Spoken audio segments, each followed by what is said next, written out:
Bienvenue dans l'entretien de l'intelligence économique, l'émission consacrée aux acteurs de la mondialisation. Régulation des marchés, normes techniques, environnementales, fiscales et sociales. Qui détient le pouvoir dans la mondialisation ? C'est la question au cœur du livre collectif co-dirigé par mon invité, Marieke Louis, avec Christian Chavagneux. Un ouvrage intitulé « Le pouvoir des multinationales », coédité par les presses universitaires de France et le site lavidesidées.fr. Bonjour Marieke Louis. Bonjour. Alors, les multinationales ont du pouvoir. Quel pouvoir ? Alors, elles ont un pouvoir économique, c'est celui auquel on pense en premier lieu, mais elles ont aussi un pouvoir social lorsqu'elles embauchent, lorsqu'elles licencient. Elles ont aussi un pouvoir juridique, celle de créer, de participer aux normes qui vont ensuite contribuer, ou pas d'ailleurs, à les encadrer. Et elles ont aussi un pouvoir politique, dans la mesure où elles interviennent au niveau national et aussi international dans le façonnement des politiques économiques internationales.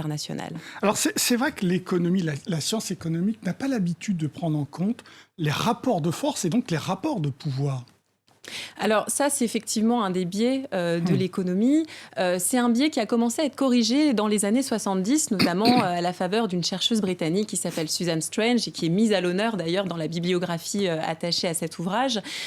Tous ceux qui ensuite ont forgé un courant qu'on appelle l'économie politique internationale et qui vise justement à rappeler qu'il n'y a pas d'économie, on ne peut pas comprendre les phénomènes économiques si on ne comprend pas dans quel environnement politique, social et juridique ces rapports s'inscrivent. Ça prend en France, cette économie politique internationale ? Elle prend, alors elle prend moins que dans l'univers, que dans le monde anglo-saxon, ça c'est sûr, mais elle prend, et d'ailleurs je pense que les auteurs qui ont été rassemblés dans cet ouvrage, qui viennent d'ailleurs d'horizons disciplinaires différents, ils ne sont pas tous en économie politique internationale, moi je suis en sciences politiques, Thomas Zanetti est en géographie, Mathilde Dupré vient plutôt de l'environnement des think tanks, mais elle a fait plutôt une formation en sciences politiques. Donc, en fait, en venant d'horizons disciplinaires différents, eh bien, à partir de cet objet multinational, chacun finalement, à sa manière, Thibault Le Texier aussi, a mis à profit cette économie politique internationale. Est-ce qu'elle ne ressort pas aujourd'hui du fait de la problématique, notamment des GAFA ? Les Google, Amazon, Facebook et Apple. Alors ça, c'est évidemment le contexte dans lequel s'inscrit cet ouvrage. On l'a publié en pensant évidemment à ces GAFA. Quand on pense aujourd'hui multinationales, on pense aux GAFA, et d'ailleurs à tort. Et ça, c'est quelque chose que nous essayons de montrer dans l'ouvrage, c'est que il n'y a pas que les GAFA. Il n'y a pas que les GAFA. Il n'y a pas que les GAFA. Il y a quand même aujourd'hui 100 000 multinationales dans le monde, 860 000 filiales. Et surtout, quand on pense aux GAFA, eh bien évidemment, on pense à qui ? On pense aux États-Unis. Et ça, pareil, ça occulte le fait que tous les continents maintenant, mis à part l'Afrique, même s'il y a évidemment des multinationales en Afrique, mais le continent africain est moins représenté, tous les continents ont des grosses multinationales et c'était tout l'intérêt aussi de ce chapitre consacré à Michelin et qui est un des fleurons de l'économie française qui fait l'objet d'un chapitre dans cet ouvrage. Mais on parle des États-Unis parce que justement, c'est ce que dit Susan Strange dans l'économie politique internationale, c'est cette puissance de former le cadre. Et c'est vrai que les GAFA sont en train de former un cadre. Alors, est-ce qu'elles forment un cadre ? Elles s'inscrivent dans un cadre qui est déjà existant.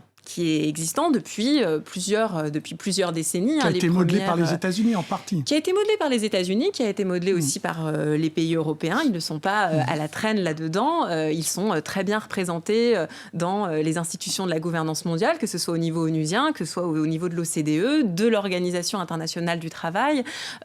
Si conflit entre États il est davantage entre les grandes puissances industrielles, et de ce point de vue-là, les Européens ne sont pas à la traîne, et les pays en développement. Qui ont été les premiers à mettre justement à l'agenda la question de la régulation des multinationales en disant attention, il y a ingérence dans notre souveraineté et donc nous demandons à ce qu'il y ait des régulations qui soient mises en place. Donc positionner le débat en termes d'opposition États-Unis-Europe, c'est réducteur. Alors vous travaillez plus particulièrement sur ce que vous appelez la diplomatie sociale. Qu'est-ce donc ? La diplomatie sociale, eh bien, c'est la manière dont les multinationales, dont les entreprises en général, eh bien, se font représenter au niveau des organisations internationales et négocient des traités, des déclarations, des normes internationales qui ensuite ont vocation à réguler les conséquences sociales de leur activité économique. Donc tout ce qui va concerner l'emploi notamment, mais aussi la question qui est au cœur de l'actualité aujourd'hui de la fiscalité et de plus en plus la question écologique qui est devenue un aspect central de ce qu'on appelle de manière générale la responsabilité sociale des entreprises qui maintenant touche aussi au domaine fiscal et environnemental. Alors si on vous lit bien, il y a deux grandes instances où se négocie cette diplomatie sociale du côté donc des entreprises, l'OIT, l'Organisation internationale du travail à Genève, et la CCI, la Chambre de commerce internationale à Paris. Des rôles différents ? Alors oui, l'Organisation internationale du travail, c'est une organisation interétatique qui représente donc les entreprises, mais aussi les syndicats et les gouvernements. Et c'est là notamment qu'une grande déclaration, la déclaration de 1977 sur la politique sociale des multinationales a été adoptée, qui est d'ailleurs régulièrement mise à jour, même si peu de gens la connaissent. La Chambre de commerce internationale, elle, c'est l'organisation patronale qui représente donc les firmes multinationales. Elle n'est pas seule. La Chambre de commerce internationale, elle a un rôle historique depuis la Société des Nations. Elle a un rôle aussi au sein de l'ONU. Mais il y a une autre organisation moins connue là aussi, qui est l'Organisation internationale des employeurs et qui elle aussi représente les entreprises, et notamment à l'OIT. Et c'est pour ça qu'on ne peut pas parler d'un lobby mondial unifié des multinationales, parce qu'il y a cette polyphonie, c'est plusieurs voix qui représentent les entreprises aujourd'hui. Donc l'OIT, Organisation internationale du travail, on parle plutôt des relations sociales de l'entreprise.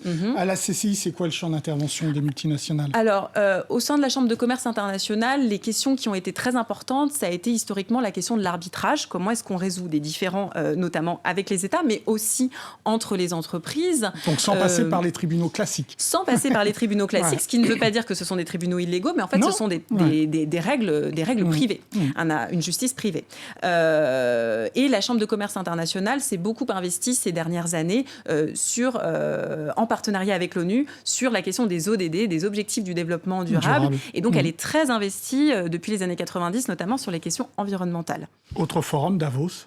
Autre forum. Alors, Davos, effectivement, c'est là où se réunissent plutôt ce qu'on appelle les CEOs, les têtes de ces entreprises, qui est beaucoup moins institutionnalisée, qui n'est pas d'ailleurs une organisation représentative des multinationales. C'est plutôt un endroit où on se rencontre, où on échange et où on va tenter de mettre à l'agenda des thèmes pour qu'ensuite les politiques s'en saisissent. C'est un petit peu le forum où le monde économique dit voilà ce qui est important pour nous et voilà ce sur quoi nous aimerions aussi que vous travailliez. La question de la corruption, notamment, avait été soulevée dans un forum comme Davos. Vous dites clairement qu'ils ne veulent pas, les multinationales, de représentation unique. Pourquoi ? Alors, ils ne veulent pas de représentation unique parce que, d'une certaine manière, il y a tout intérêt à tirer profit de cette diversité de canaux. Et puis aussi parce que une multinationale, c'est pas comme une PME, c'est pas comme une entreprise un petit peu moins importante.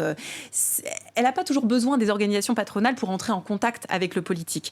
Ça, on le montre aussi dans le chapitre sur Michelin. Michelin n'a pas forcément besoin de passer par la Chambre de commerce et d'industrie pour être en contact avec les autorités, avec les pouvoirs publics locaux. C'est pareil au niveau international. Elles n'ont pas ce même besoin, même si néanmoins, le fait qu'elles soient représentées indirectement par les organisations patronales, c'est ça qui va leur permettre aussi de se tenir au courant de la régulation internationale et donc d'adapter leurs pratiques en fonction aussi de cette régulation. Adapter leurs pratiques, ça va plus loin. Vous dites tout simplement qu'elles sont productrices de normes. Elles peuvent être productrices de normes.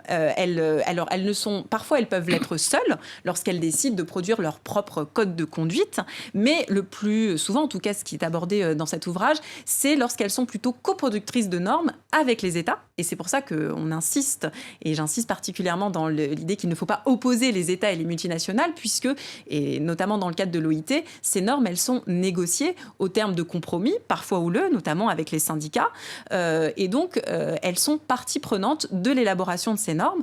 Alors ce qui peut être critiqué, avec l'idée que justement, si elles sont partie prenante, les normes vont forcément leur être favorables, mais il ne faut pas oublier qu'elles ne sont pas toutes seules à la table des négociations. Il y a des contre-pouvoirs. La question, c'est est-ce qu'on utilise véritablement ces contre-pouvoirs ? Est-ce que les gouvernements les utilisent ? Est-ce que les syndicats les utilisent aussi ? L'OIT est le forum, en principe, pour aboutir à des régulations équilibrée. Et donc, si on fait le recul sur les 20 dernières années, est-ce que c'est plutôt en leur faveur, cette régulation et cette production de normes ? Alors cette régulation, elle est jugée notamment par la société civile comme étant effectivement trop favorable. Aux multinationales. Aux multinationales, mais en même temps, cette régulation, elle ne fait que s'accroître. Et ça aussi, c'est un élément important. On a souvent l'impression que les multinationales, ce serait la jungle, elles évolueraient dans un espace de non-droit. Ce qui se passe en fait, c'est qu'on a une accumulation des normes internationales, ce qui fait que même si ces normes sont plutôt favorables aux multinationales, eh bien, elles encadrent de plus en plus leur activité, et donc il va devenir de plus en plus difficile pour les multinationales de faire comme si ces normes n'existaient pas. Et d'ailleurs, il y a la loi dont parle Mathilde Dupré, qui a été adoptée en France, cette loi Vigilance, qui là a des conséquences potentiellement contraignantes pour les multinationales. Merci beaucoup Marie Quelouy pour vos vous. réponses. L'entretien de l'intelligence économique, eh bien, c'est terminé, mais évidemment, comme d'habitude, vous pouvez retrouver cette émission sur france24.com. Au revoir.